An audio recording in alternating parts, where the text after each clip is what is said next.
আমি বামসি, ওইটা শাওন। আমার বাবা আমাকে অপমান করার সাহস তুমি কই পাও? কি এক ভেজালের মধ্যে পড়লাম, এটা তোর দোষ। তোর কারণে আল্লাহ আমাদের অদল বদল করে দিছে। আব্বু তুমি আমার উপর চেপতেছো কেন? আমার কি দোষ? আমি কি গাড়ি চালাতে পারি? ওরা মনে করতেছে আমি শাওন। তোর কারণে আমার চাকরি গেছে, এখন তোর মাও যাবে। অদল বদলের কারণে আমার কেমন লাগতেছে ভাবছো একবার? তোকে নিয়ে কি ভাববো? স্কুলে যাবি, খেলবি, যাবি, আমার আর কোনো কাজ নাই, তোকে নিয়ে পড়ে থাকবো। আমি চলে গেলাম।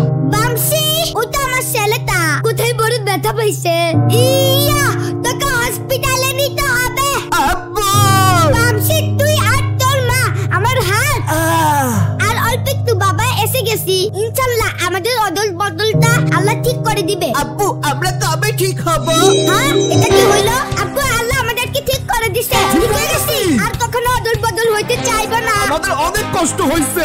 এবার পরীক্ষায় ফার্স্ট হব। অদল বদলের জন্য অনেক কিছু শিখছি। শাওন না বুঝে তোমাকে কতই না মন্দ কথা বলছি। না তুমি আমাকে বিশ্বাস করো নাই।